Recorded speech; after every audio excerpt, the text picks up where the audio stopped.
quando o apóstolo Paulo escreveu ali, ele escreveu para a igreja. Então ele estava falando com crentes, com os cristãos. E ele então disse para os irmãos o quê? Vocês não podem dar lugar ao diabo.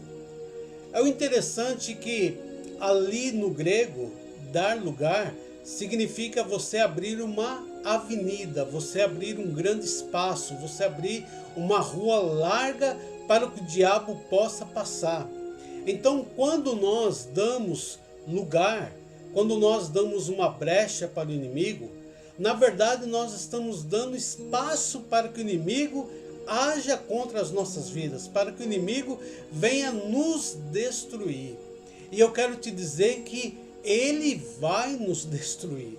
Se ele encontrar um espaço na tua vida, por menor que esse espaço seja, ele vai aproveitar, e o intuito dele, o objetivo dele é o quê? Acabar com você, acabar comigo.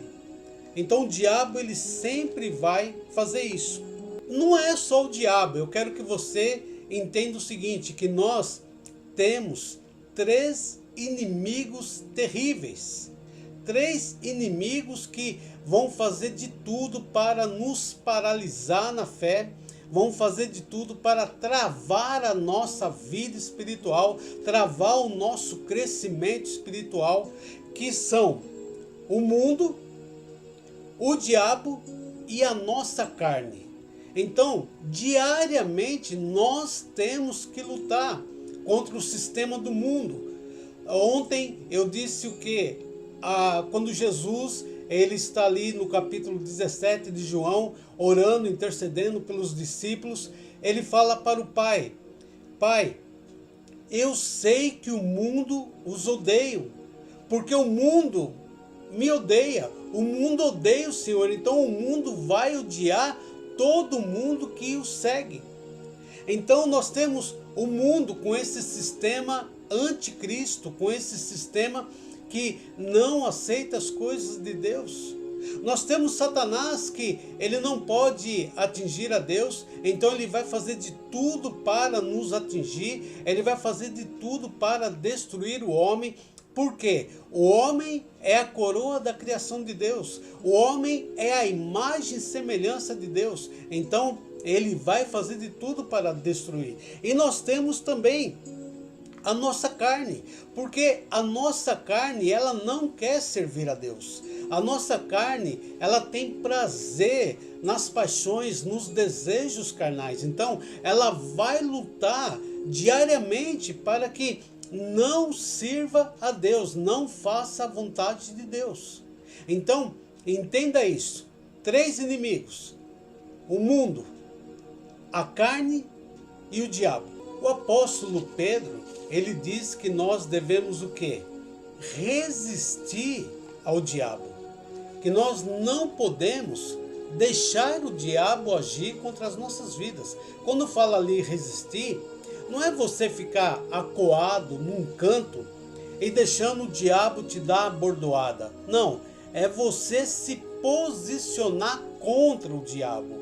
É você agir contra as ciladas, agir contra as tentações, agir contra aquilo que o diabo quer fazer contra a sua vida. Então, não é você ficar parado, não é você ficar passivo, não é você ficar num canto olhando e vendo, que hora que o diabo vai vir, como que ele vai vir, quem que ele vai usar para me atacar. Não, entenda o seguinte, que é você avançar contra as ciladas, avançar contra as armas do inimigo, avançar contra tudo aquilo que o inimigo tem vindo contra a sua vida. Porque entenda o seguinte, Deus já nos capacitou, você já tem todas as armas espirituais para derrotar o inimigo, para vencer o inimigo. Quando eu me converti, havia na igreja um pastor. Eu sou da cidade de Santo André, aqui no ABC, São Paulo. E havia um pastor, um senhor, que ele costumava dizer o seguinte: aqui em Santo André tinha uma casa de shows, acho que era música nordestina, era uma casa de forró que chamava Sapeca. e era muito famosa essa casa. E esse pastor, ele costumava dizer o seguinte, ele falava assim: irmãos, vocês pensam que o diabo está lá no Sapeca, agindo, querendo convencer as pessoas ali? Não, porque ali são todas já dele, são todas que estão fazendo a vontade dele. O diabo está aqui na igreja, porque o diabo quer te derrubar, o diabo quer paralisar a sua vida. O diabo não quer que você tenha novas experiências com Deus, o diabo não quer que você cresça espiritualmente. Lá no Sapeca, quem entrou lá já está fazendo a vontade dele. Agora, quem está aqui na igreja é contra esses que o diabo vai lutar. E é algo engraçado, mas é algo até que faz sentido. Você não acha? Eu quero falar um pouquinho sobre uma experiência que eu tive. Essa experiência ela aconteceu no final lá, acho que lá pelo ano 98, 99, eu já era pastor já há quase 10 anos e eu estava pastoreando uma igreja na Baixada Santista. E eu fui então enviado para pastorear uma outra igreja na cidade de São Bernardo, próximo ali da represa. E quando eu cheguei nesta igreja, era uma igreja pequena, era uma igreja com menos de 100 pessoas. Havia ali um grupo de diáconos, haviam músicos, mas algo me chamou a atenção, porque dentro daquele grupo havia um diácono, uma pessoa, naquela época ele tinha em torno de 25 a talvez 28, 29 anos, era menos de 30. E essa pessoa, eu vou mudar o nome dele, lógico, eu vou chamar ele de Gilmar, não é o nome dele. Mas esse Gilmar, ele era uma bênção. Eu até o considerava o melhor diácono que eu tinha ali daquele grupo, ou um dos melhores, né, daquele grupo que acho que tinha ali uns 7, 8 diáconos, diaconisas. Mas eu considerava ele uma grande bênção. Eu ouvia assim, você olhava para ele e você via as atitudes, você via a conversa dele, você via que realmente era uma pessoa convertida. Mas por outro lado, haviam coisas na vida do Gilmar que não deixava ele ultrapassar um certo limite. Ele, por mais que ele queria, era uma pessoa batizada no Espírito Santo, era uma pessoa que você via os frutos do Espírito na vida dele, não era um crente carnal, mas tinham coisas que não andava, e eu ficava muito incomodado com aquilo. Ele era casado, a esposa dele pertencia a uma outra denominação, mas de vez em quando ela ia lá participar dos cultos, e você olhava aquele casal, você falava assim, olha que casal maravilhoso, muito legal. Porém, né, com os olhos espirituais, você via que alguma coisa não estava legal, que alguma coisa ali estava errado. E aos poucos, né, a gente foi pegando confiança um no outro. E um dia, então, eu fui conversar com ele e ele foi contar a história dele. E a história dele era uma história muito cabulosa, muito, talvez vamos colocar assim, terrível. Eu quero que você preste muito atenção nessa história que eu vou falar. O Gilmar, ele trabalhava na polícia. Ele era um guarda penitenciário, então ele trabalhava numa cadeia. E um dia, ele e um amigo foram para São Paulo, na Praça da Sé. Eles foram ver um outro bico, por causa do horário dele, dava para fazer um outro bico. E eles foram então lá ver se arrumavam um outro serviço intermediário nas horas que eles estavam de folga. E eles viram então ali, naquela época, uma pessoa vendendo lance-perfume.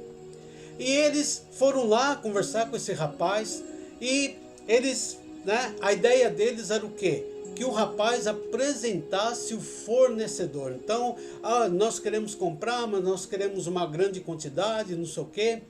E esse rapaz levou os dois até o camarada lá que era o traficante na época. E quando eles estavam ali conversando com esse traficante, eles deram voz de prisão. Só que esse traficante, ele se atracou com eles. E o parceiro do Gilmar acabou disparando a arma e esse traficante caiu morto ali na hora. Foi um tiro fatal. Quando chegou a polícia militar, e naquela época era bem diferente de hoje, havia uma rixa muito forte entre polícia militar, polícia civil, polícia penitenciária, era um negócio assim terrível. Os policiais não quiseram saber e prenderam os dois.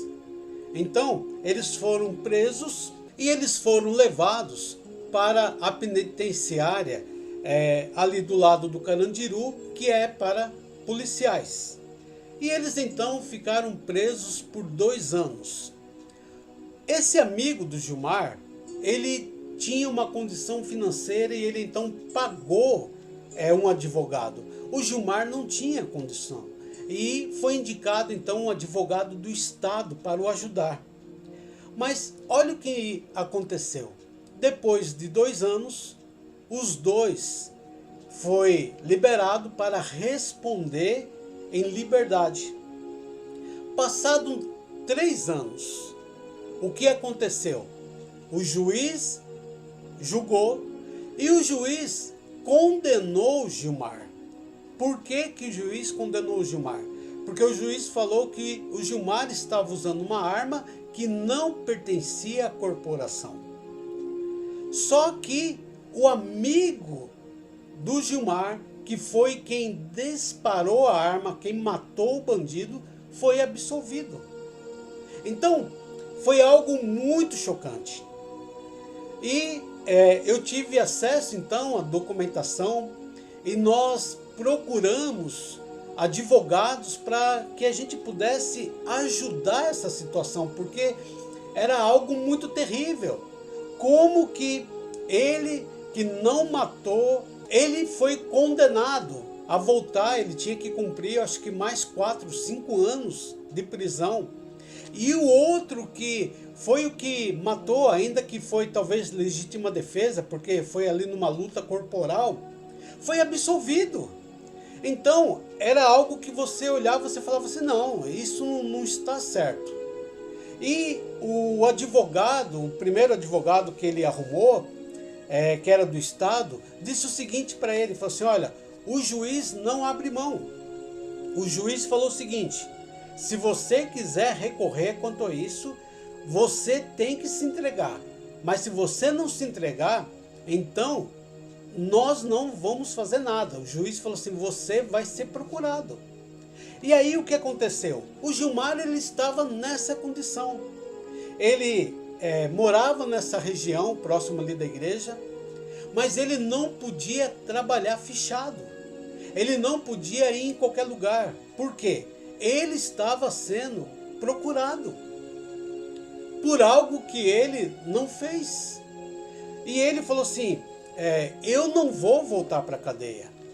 Ainda que lá na cadeia foi onde ele conheceu Jesus, lá na cadeia foi onde ele nasceu de novo, ele teve uma experiência, mas ele falou assim, eu não cometi esse crime, então eu não vou voltar para a cadeia. E aí a gente nessa situação toda, e eu como pastor ali, falei assim, eu preciso ajudar, e a gente atrás de outros advogados, e a gente tentando. E um dia, um irmão, ele me emprestou um livro, É um livro pequenininho que chama Desmascarado. É de uma mulher que ela chama Rita Cabezas. Não é daqui do Brasil, mas o livro está traduzido, né, em português. Não lembro a editora, eu sei que era um livro pequeno. Mas essa Rita, ela trabalhava já há muitos anos na área de libertação. E ela ensinava ali algo que para mim na época foi algo novo. Então ela ensinava o seguinte: olha, quando você tem o caso de uma pessoa que você ora e a pessoa não muda, tem algo que está prendendo ali aquela pessoa, você precisa ser um pouco mais radical. Como?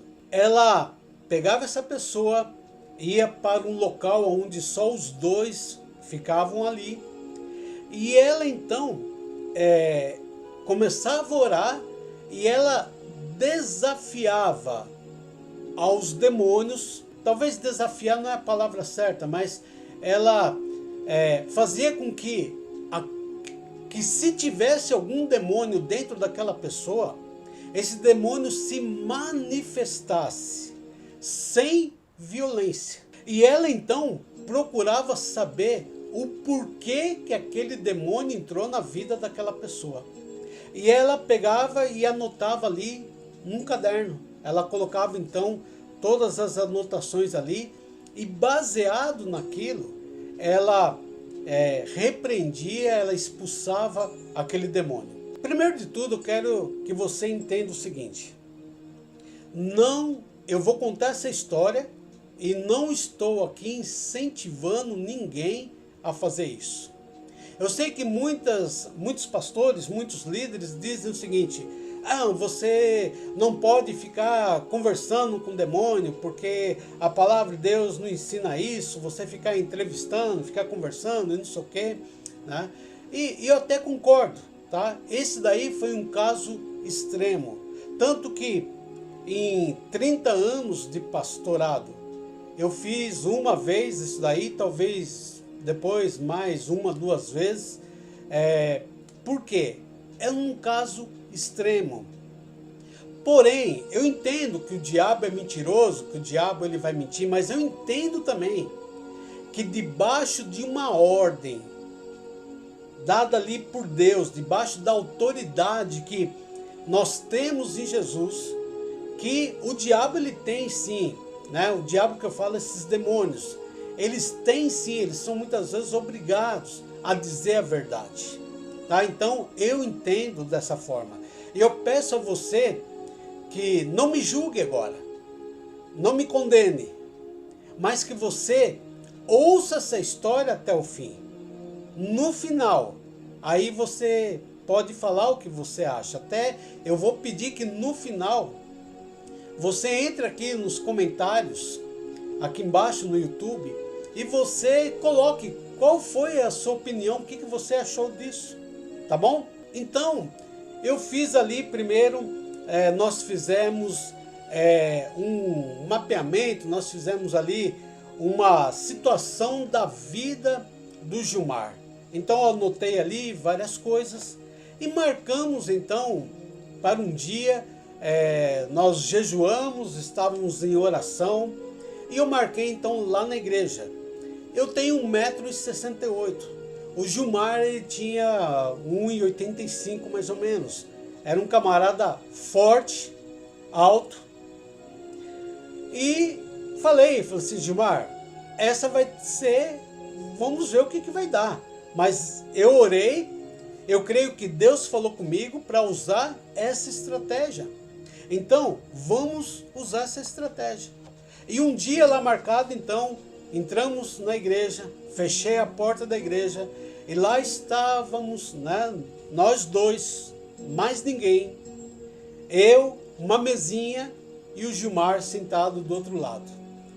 Eu estava com um caderno para anotar algumas coisas e eu pedi a permissão do Gilmar. Eu ainda tenho um gravadorzinho, é um mini gravador. Naquela época lá nem tinha celular para a gente ficar gravando, coisa assim. Aliás, eu nem tinha celular, nem aquele tijolão antigo eu tinha.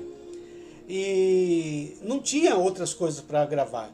Então eu tinha um gravadorzinho com aquelas fitinhas bem pequenininha, que eu levava nos eventos, eu gravava pregações, eu gravava estudos. E eu falei para o Gilmar, falei assim, Gilmar, posso gravar? Depois a gente ouve direitinho, vê o que... né? Não, pastor, legal, pode. E aí eu coloquei ali, e falar para você que eu não estava com medo, eu estava. Eu falei assim, se esse camarada vier para cima de mim aqui, né, eu vou apanhar. Mas eu naquele momento eu confiava mais nos anjos de Deus, eu confiava mais na autoridade de Deus que estava na minha vida do que naquilo que o inimigo poderia fazer. Mas eu falei, agora não tem mais volta, nós vamos até o fim. E aí então nós oramos, começamos a conversar e eu comecei a ver então algumas coisas que estavam anotadas ali. E chegou a hora então que eu me lembro bem das palavras, e as minhas palavras, de acordo com o que eu aprendi naquele livro, foi assim: se tem algum demônio agindo, algum espírito maligno agindo na vida de Gilmar, eu ordeno agora, no nome de Jesus, que você se manifeste sem violência. Agora, no nome de Jesus. E o Gilmar, ele estava com a cabeça abaixada, os olhos fechados, e ele continuou desse jeito. E eu então falei assim, agora, em nome de Jesus, olha para mim e abre os olhos. E quando o Gilmar levantou, eu vi só 2 bolas brancas. E naquela hora, eu vi, falei assim, né? É um demônio. E aí, eu comecei então a perguntar, né? Quem era aquele demônio? E aquele demônio então falou o nome. E aquele demônio falou o porquê que estava ali. E aí eu fui então descobrindo as histórias. Porque o Gilmar, ele antes de se converter, ele frequentava centro de Umbanda. O casamento dele foi feito num terreiro. O Gilmar, ele tinha feito muitos despachos nas águas, encruzilhada, nas matas. Ele, no passado dele, ele teve muito envolvimento, ele e a esposa dele, com esses demônios. E aí, foi seguindo. Então, um demônio se apresentava e eu então orava e expulsava. E aí eu chamava, tem mais algum outro? Aí, não, tem, entendeu? E qual é o seu nome? Por que você está aí? E eu aprendi muitas coisas. Uma das coisas que eu aprendi é que tinham demônios que foi enviado por parentes, tinham demônios que foi enviado pelos pais, porque os pais frequentavam também lá, então o demônio tinha essa liberdade. Tinha demônio que não foi enviado para ele, foi enviado para a esposa dele. Mas olha que interessante, como ele e a esposa eram casados, a palavra de Deus fala o quê? Que era uma só carne. Então o diabo, o diabo que eu falo sempre é demônios, né? Esse demônio, ele falou assim, eu fui enviado para a esposa dele, mas eu posso entrar na vida dele, eu tenho essa liberdade. Então, esse demônio estava agindo ali, e foi indo, né? Foi indo. E quando já estava ali, dando quase 2 horas, mais ou menos, que nós estávamos ali, nós estávamos muito cansados. Eu me lembro que aí veio um demônio, e esse demônio começou a chorar. Chorar. E esse demônio falava assim para mim, eu não posso sair, eu não posso ir embora, porque se eu sair, o demônio tal lá, eu não lembro mais o nome, o demônio tal, que era o chefe, né? Era o que mandava ali, ele vai me bater, ele vai me punir, ele vai, né? E na hora eu fiquei até chocado com aquilo.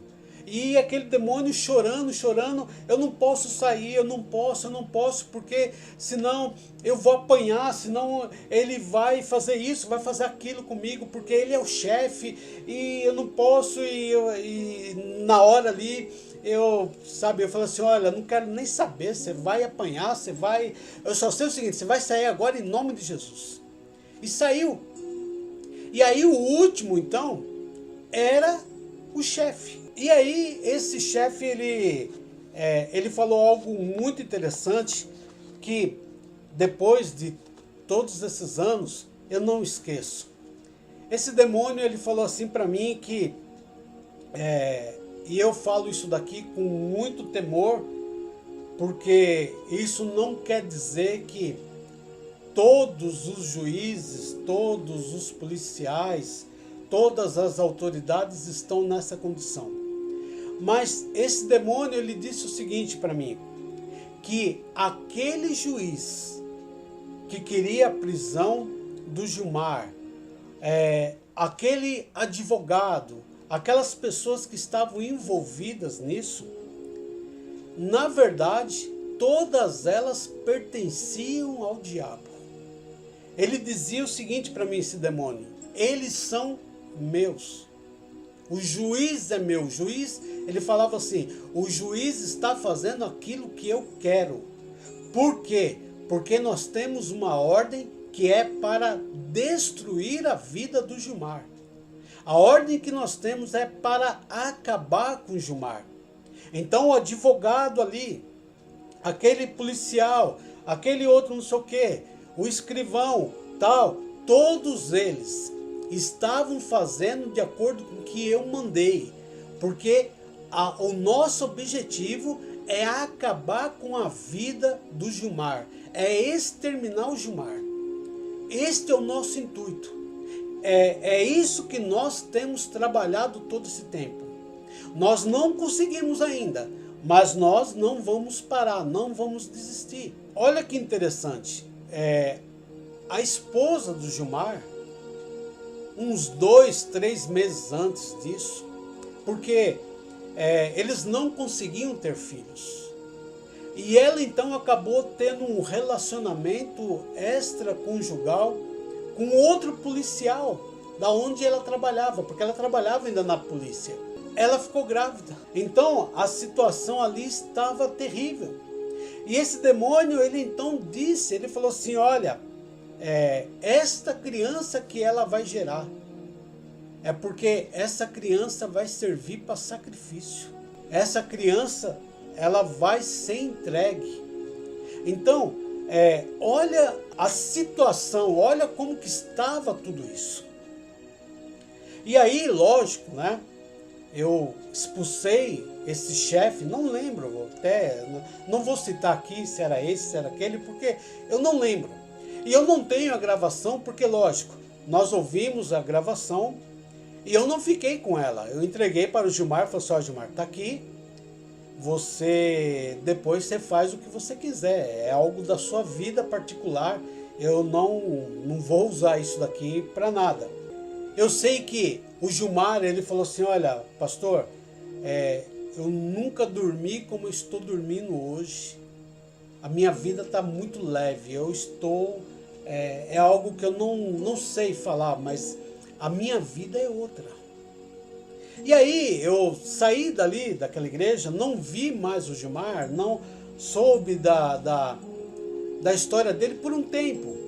Depois de, acho que uns 3, 4 anos, eu encontrei em São Paulo.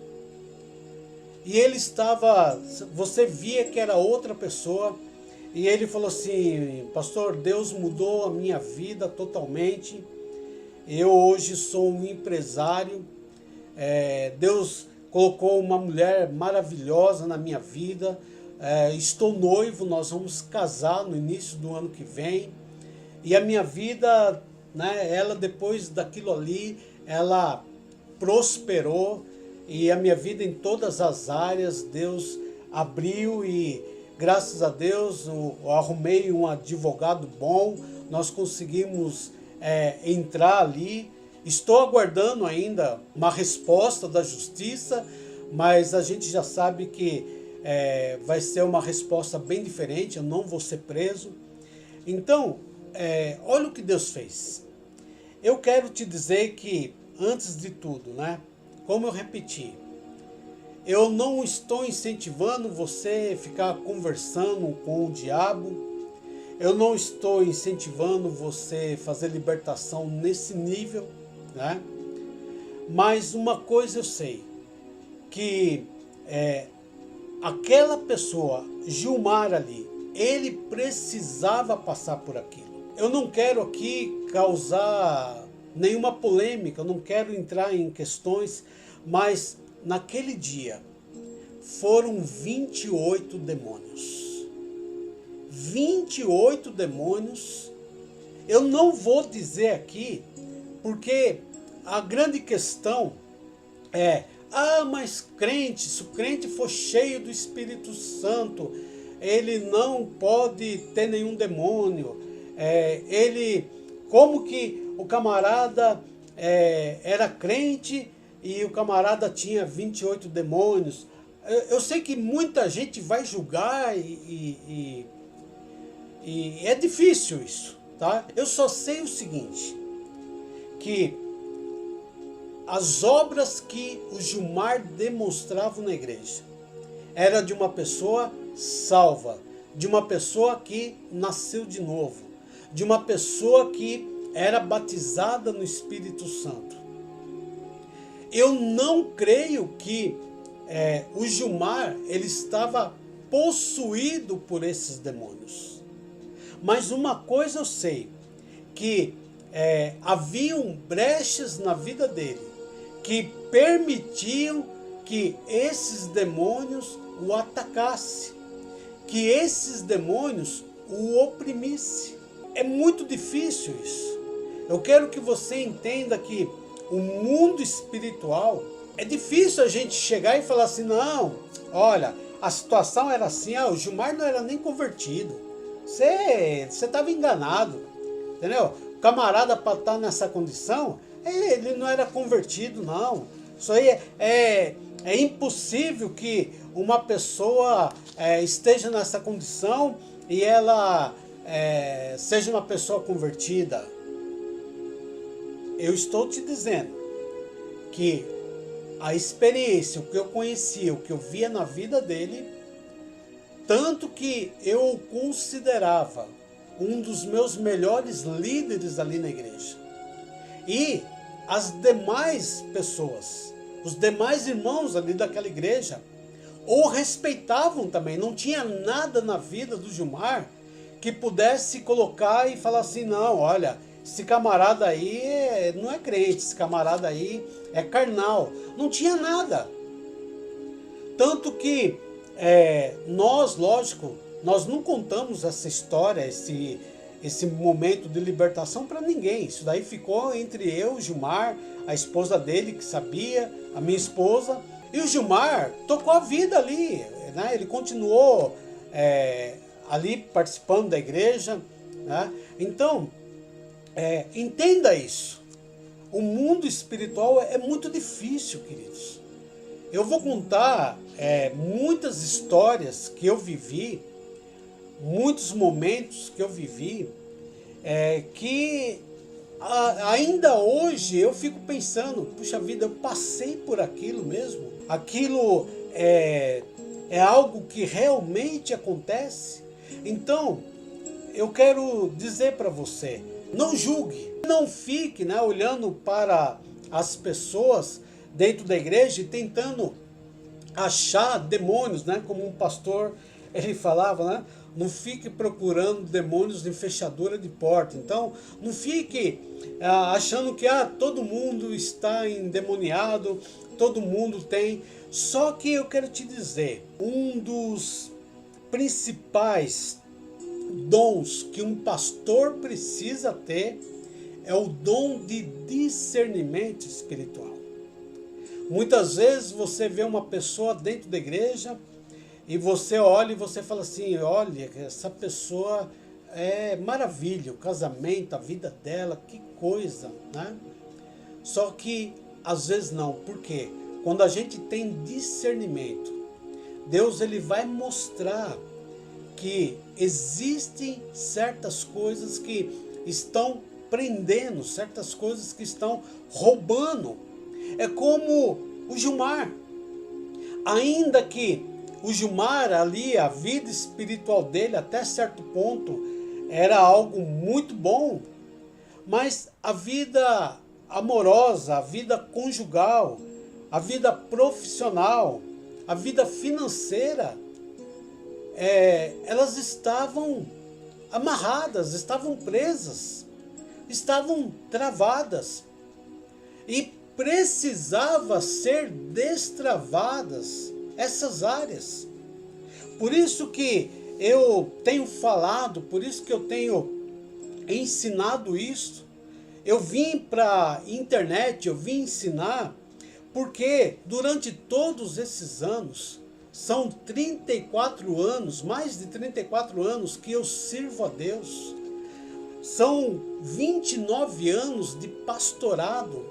E eu vi por todos esses anos quantas pessoas que elas estão travadas. Quantas pessoas que algumas áreas da vida dela até parece que estão andando, mas outras áreas estão travadas. Isso acontece porque se a sua vida espiritual ela estiver travada, todas as outras áreas poderão também travar. Então existem pessoas que alguma área da vida dela nunca decola, alguma área da vida dela nunca vai para frente, nunca muda. Sabe, quando a pessoa ela fala assim, parece que eu rodo, tento, e eu estou ali no deserto e não saio do lugar. Parece que sempre é a mesma coisa, né? Vida financeira, vida amorosa. É assim que acontece, porque alguma coisa está travada que no âmbito espiritual, que está travando todas as outras áreas também. Entenda que o ser humano, nós podemos até dizer, olha, a minha vida sentimental, a minha vida espiritual, a minha vida profissional, você pode até colocar a minha vida financeira, só que entenda o seguinte, nós não temos como desmontar partes do nosso ser. O nosso ser, ele é integral. Então, se algo não está bem na sua vida, vai afetar todas as áreas. Quando você tem uma unha encravada, quando você tem um machucado lá na ponta do dedão que está doendo, não afeta o seu corpo inteiro? Afeta, lógico. Você pode ter uma dorzinha de cabeça, não vai afetar o seu corpo inteiro? Vai, é desse jeito. Então, assim também, quando a gente tem alguma área da nossa vida que ela está presa, alguma área travada, vai afetar todas as outras áreas. Então, por isso é que eu tenho trabalhado, por isso que eu tenho falado, por isso que eu tenho ensinado, porque eu sei que você precisa. Se você quer ter uma vida de sucesso, se você quer ter uma vida de vitória, se você quer andar de acordo com tudo aquilo que Deus preparou para você, se você quer, como diz a palavra, experimentar o melhor dessa terra enquanto nós estivermos aqui, você não pode ter nenhuma área travada da sua vida. Nenhuma área pode estar ali presa com alguma coisa. Então, é isso que eu tenho trabalhado, é isso que eu tenho procurado fazer. E eu quero te dizer, me ajude. Envie esses vídeos para outras pessoas. Eu sei que você deve ter parentes, amigos, que você deve ter irmãos na igreja. Então, ajude a divulgar esse canal. Ajude a divulgar esses vídeos, porque nós queremos que as pessoas sejam livres, libertas, curadas para servir a Deus de coração. Para terminar, eu quero citar aqui 4 enganos que normalmente as pessoas cometem em relação a esse mundo espiritual, em relação a Satanás, aos demônios, tá bom? Primeiro, as pessoas tendem a separar aquilo que é espiritual daquilo que é psicológico. Dizem que as coisas da mente não tem nada a ver com as coisas do espírito. Ah, não, isso aqui não é espiritual, isso aqui é mental. Então eu quero que você entenda o seguinte: a nossa luta espiritual é na mente. O diabo ele vai trabalhar é na sua mente. Se o diabo controlar a sua mente, ele vai controlar a sua vida. Entenda que a nossa guerra espiritual é na mente. O diabo vai fazer de tudo. A palavra de Deus fala que o diabo ele joga setas, né? Onde que ele joga essas setas? Na nossa mente. O diabo não consegue ler a sua mente. Mas o diabo ele vai jogando setas e ele vai vendo qual é a sua reação. E de acordo com a sua reação, o diabo então ele vai continuar o trabalho dele, vai saber para onde ele vai direcionar. Então entenda o seguinte, não tem como separar, não tem como você falar assim, não, isso daqui é espiritual, isso aqui é mental. Não, entenda isso, tá? A nossa mente é o campo de batalha espiritual, tá bom? O segundo engano que a gente vê muito é que as pessoas dizem assim, que os cristãos, né, o crente, o evangélico, ele não está sujeito à ação de demônios. Não, olha, é impossível, né? Vem aqueles discursos, né? Se a pessoa nasceu de novo, se a pessoa ela tem um Espírito Santo, ela não vai sofrer nenhuma opressão. Eu quero te dizer que é muito bonito esse discurso, mas na prática, eu quero te dizer, uma pessoa que é pastor por 29 anos, por 29 anos eu prego a palavra de Deus. Por 29 anos, eu muitas vezes tenho que orar pelas pessoas. Eu quero te dizer que eu já vi muitas pessoas, eu já vi pastores, e se você não sabe, existem ministérios que cuidam só de libertação de pastores. Eu tive uma experiência, eu estava lá, eu presenciei. Eu vi uma experiência lá na Praça da Árvore, numa igreja, aqui em São Paulo, tá? Praça da Árvore é um bairro. E nós estávamos ali, talvez, mil e poucos líderes. E quando o pastor que estava ministrando, ele orou, repreendendo todo espírito de maçonaria, toda ação de líderes, de pastores que estavam envolvidos com a maçonaria. Muitos pastores ali, muitos líderes ficaram endemoniados ali naquele momento. Líderes, pessoas que dirigiam igrejas há anos, porque elas estavam envolvidas com a maçonaria, que é uma seita de ocultismo. Então, entenda isso. Se fosse verdade que ninguém é afetado, que nenhum cristão é afetado, eu vou te dizer, nenhum pastor caía em adultério, nenhum pastor caía nas armadilhas do diabo, nenhum crente na igreja iria se desviar. Por que você vê tantas pessoas se desviando, se afastando dos caminhos do Senhor? Pessoas que não querem mais saber da igreja, não querem mais nem saber de Deus. Porque o diabo vem ali minando, o diabo vem ali trabalhando na vida daquelas pessoas. O diabo não está perdendo tempo. E aí tem muitas, o cristão, né? Olha, eu vou te dizer algo, é terrível. Eu me lembro de uma igreja que nós estávamos. E o pastor, ele não acredita em libertação, porque quando a pessoa estava ali orando, quando estava ali, era um seminário de libertação, ela estava orando, repreendendo toda ação demoníaca. Alguns líderes da igreja dele, alguns músicos ficaram endemoniados. E esse pastor, então, ele, ao invés dele olhar e falar assim, meu Deus, eu preciso tratar esse povo meu, ele se voltou contra aquele que estava ministrando. E ele então, eu não aceito, eu não concordo com isso. Isso não é de Deus. Libertação é algo demoníaco.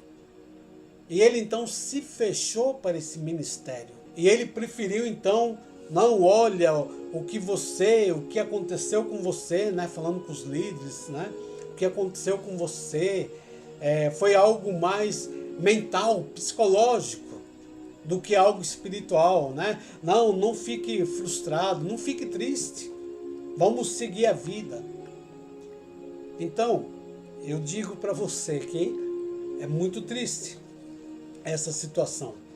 O terceiro engano é que muitos pensam que você fazer libertação espiritual é você ter um confronto, é algo, sabe que quando o diabo lá, o demônio se manifesta, e aqui eu sou o leão, e ele ruge, e ele fala que vai derrubar a parede, que ele vai virar os bancos, virar as cadeiras. E então, assim, tem demônios que eles se manifestam dessa forma.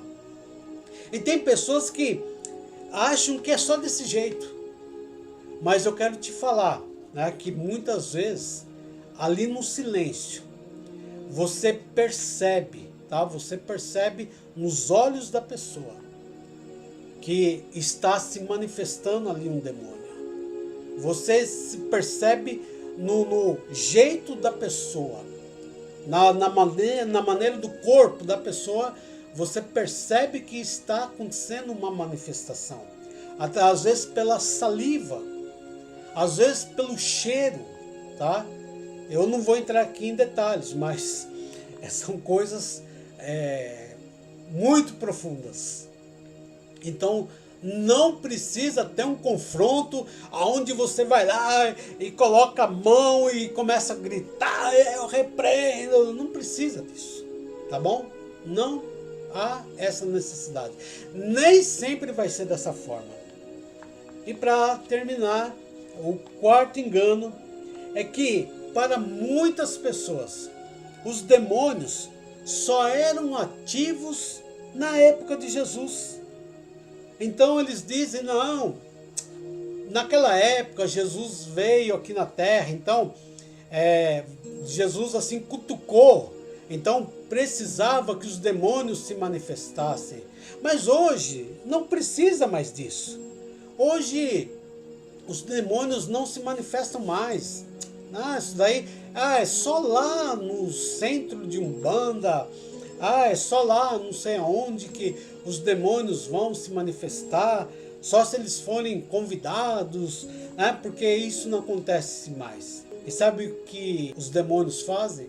Eles se aproveitam disso, porque enquanto a pessoa está vivendo na ignorância, então um demônio ele tem liberdade para agir contra a vida dela. Agora terminando, tudo isso que eu falei, não fique com medo, não haja no extremo. Se você de repente se identificou com essa história que eu contei do Gilmar, se você de repente fala assim, olha pastor, eu creio que tem pessoas, talvez você é um pastor, é um líder, e você fala assim, eu creio que tem pessoas que aqui na igreja estão nessa condição.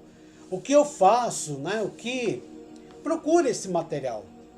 Procure esse livro, chama Desmascarado, Rita Cabezas. E leia, ore a Deus. Acima de tudo, não saia fazendo as coisas porque alguém falou algo, alguém contou algo. Mas sempre tenha a direção de Deus. sempre tem a orientação de Deus, tem o aval de Deus. Se Deus mandar você fazer, você faz. Se Deus não falar nada com você, então não vai agir dessa forma. Porque de repente você vai acabar dando uma brecha para o diabo. Então você vai acabar abrindo um lugar para o diabo vir contra a sua vida. Então eu quero dizer o seguinte: se inscreva no canal, deixe o seu like, compartilhe esse vídeo. Que Deus te abençoe, que você tenha um ótimo dia. Fique com Deus e um grande abraço.